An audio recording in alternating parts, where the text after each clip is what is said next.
Let's read this. G7 imperialist governments line up behind Trump's threat against Iran as global war escalates.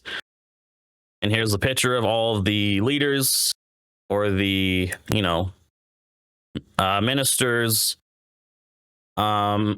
stuff like that, representatives from the country. But U.S. President Donald Trump menaced Iran with another military onslaught on Tuesday, declaring we have to hit them one more time, just hours after claiming to have, quote unquote, paused an imminent resumption on the bombardment of Iran. Trump asserts that the U.S. military was, quote, locked and loaded, and that he could make a decision on whether to attack by early next week. Trump's gangster-like threats are the authentic voice of world imperialism, which is determined to impose colonial chains on Iran and the entire region. As part of the new redivision of the world among the major powers that is already well underway. The Kamuk, I don't know this word, Kamuk? What would, am I stupid? Search? Okay. The Kamuk release of the G7 finance ministers yesterday, after 2 days of consultations in Paris, underscored this fact, with all members signing on to a statement that blamed the victim of the criminal U.S./Israel war of aggression for the economic disaster it has produced. So basically, blaming Iran and the Middle East for the war carnage that Israel U.S. is doing. The finance ministers and central bankers from Britain, Canada, France, Germany, Italy, Japan, and the U.S. insisted that, quote, a swift return to free and safe transit through the Strait of Hormuz and a lasting resolution to the conflict are imperative, unquote. While not uttering a word about the unprovoked onslaught on Iran launched as negotiations were still ongoing on February 28th, or the thousands of Iranian civilians slaughtered by indiscriminate American and Israeli bombings, the G7 finance ministers displayed typical imperialist double standards, hypocritically began their main Kamuk with the statement, quote, we are united in our condemnation of Russia's continued brutal war against Ukraine and escalatory actions, God, I can't talk today, aimed at undermining collective efforts to broker peace. That glaring inconsistency of the imperialist moral outrage manages to consistently coincide with the global predatory interests they are pursuing. American imperialism is determined to regain the domination over Iran it lost following the 1979 revolution as part of a drive to consolidate its hegemony over the energy-rich Middle East by sidelining its rivals. Above all, China. The European imperialists have endorsed the war because they hope to secure their own share of the spoils with the revival of the barbaric methods associated with colonialism, and because they require continued U.S. support for their war against Russia. The governments supposedly engaged in collective efforts to broker peace are in fact the chief protagonists in a rapidly escalating Third World War. And this is not what you're going to see on the mainstream news. It's there's a lot of narrative of how are all these countries going to respond? It's they're not going to, they're going to let Trump do Trump things, and they're going to silently, shadow away their criticisms while also, supporting the wars and getting their spoils and stuff like that for their country, right? Trump traveled to Beijing last week to meet with President Xi Jinping in what was billed as a summit to stabilize relations between the world's two largest economies. But behind the diplomatic niceties, the American financial oligarchy for which Trump speaks has no intention of permitting China's steady economic rise at the expense of the U.S. and is openly preparing for war with China. Now, we were talking about this in the last episode, how rising powers and it's the power currently and then the rising power. The rising power will most usually, right, takes over the status quo power. And I think the U.S. is so dumb and so ignorant that they are not going to allow that without a huge scaled war. So that's going to be fun in the future. Trump's failure to reach any substantive agreement in Beijing is now being followed just days later with another round of threats to exterminate Iran, which not coincidentally is one of China's most important oil suppliers. The erratic outbursts by Trump and frequent explosions of militarist violence are indications of US imperialism's weakness, not its strengths. Exactly. Like threatening, and then it's like bluffing. When you're bluffing so much, it's not a sign of strength. For the past 35 years, Washington has sought to under success God. For the past 35 years, Washington has sought to, under successive administrations, to offset its precipitous economic decline by deploying brutal military force. This uninterrupted series of wars has only deepened Americans' imperialism's crisis, both aggravating social tensions to the breaking point and by exacerbating the rivalries between the imperialist powers as they compete to secure markets, raw materials, cheap labor, and strategic influence under conditions of a worsening world capitalist breakdown. Imperialism, whether of the American or European variety, can offer no way out of this crisis other than by further escalating wars.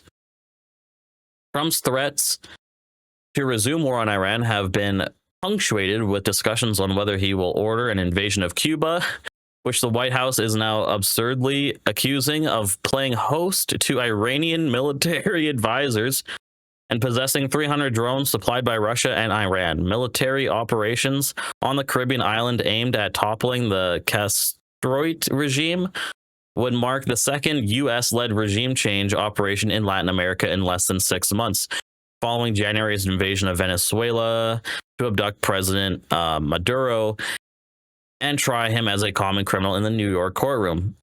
Trump may be plotting a parallel scenario to seize 94-year-old Raul Castro, who will reportedly soon be indicted in a U.S. court. In Europe, the continent's imperialist powers are fueling the war on Russia, a nuclear-armed power with reckless abandon. Germany, in particular, has taken the lead in assisting Ukraine to develop drone technology and supplying it with long-range weaponry capable of hitting targets deep inside Russia. Kiev has felt emboldened over recent weeks to strike high-rise residential buildings in Moscow and energy infrastructure. These provocative attacks of aggression, which have only increased after the Kremlin's threat earlier this year to bomb manufacturing facilities in NATO countries, are designed to produce a retaliatory strike by Russia that can be exploited as a justification to expand the war. The European imperialist powers are subordinating all of society's resources to waging war, with Germany approving $1 trillion for war spending and all NATO members committing to allocating 5% of their GDP for the military. The destruction of public services and workers' rights need to fund this mad rearmament drive is being justified with hysterical anti-Russian propaganda. And let's not even stop there. Sovereignty propaganda in Canada. Immigrants in the United States, like so much hysteria around immigrants and military and sovereignty, especially, and Russia. Carsten Buer, the top commander of the German armed forces, declared in a joint interview that with his British counterpart in the Sitzung that Russia, which has proved incapable after 4 years of war of conquering even half of Ukraine's territory, could attack a NATO country by 2029. Europe's rearmament drive is aimed not only at Russia, but is motivated by the most fundamental level by the ruling class's recognition that U.S. imperialism, long an ally, is now a rival in the struggle to carve up the world among the major powers. And that's what's happening. And that's like what has happened historically. Think about the race to Africa, like all those major powers carving up Africa. It's going down. Like it's happening now just elsewhere in the world. Cuba, Venezuela, Iran, Israel, Taiwan, maybe. Anyway, proxy wars keep going. The sharpening of inter-imperialist antagonisms and accelerated of a Third World War confirm that the same basic features of capitalism identified by Lenin in his analysis of imperialism apply today with full force. Lenin wrote at a height of the bloody slaughter of World War I, quote, "Monopolies, oligarchies, the striving for domination and not for freedom, the exploitation of an increasing number of small or weak nations by a handful of the richest or most powerful nations, All these have given birth to those distinctive characteristics of imperialism which compel us to define it as a parasitic or decaying capitalism.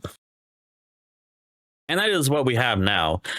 Oligarchies, big corporations striving for world domination, not for freedom.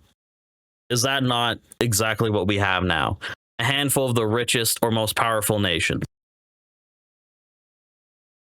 Yeah.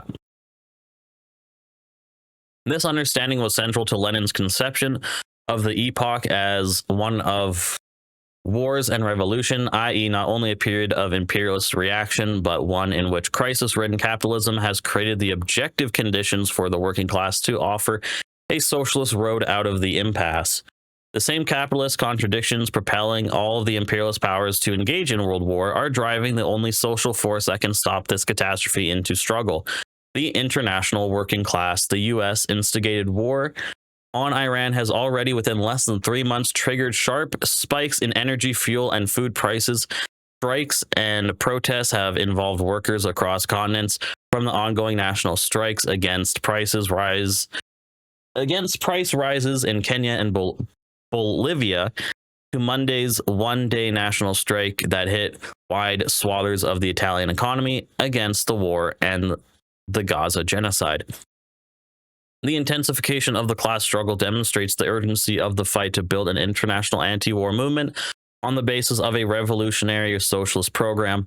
The initial anger among workers expressed in the strikes must be developed into conscious opposition to imperialist war, linking the fight to define jobs and living standards with the struggle against imperialist barbarism and the capitalist system that is its root cause. This movement must end the domination of society by the financial oligarchy and its relentless quest for profit and plunder by setting as its goal the conquest of political power by the working class and the socialist transformation of society. And I would also add on to that the, abolition of private property, wage slavery, capitalism, right? Markets, stuff like that, building an economy to work for everybody, not for profit. But that's the intro to this stream. I just wanted to read that real fast.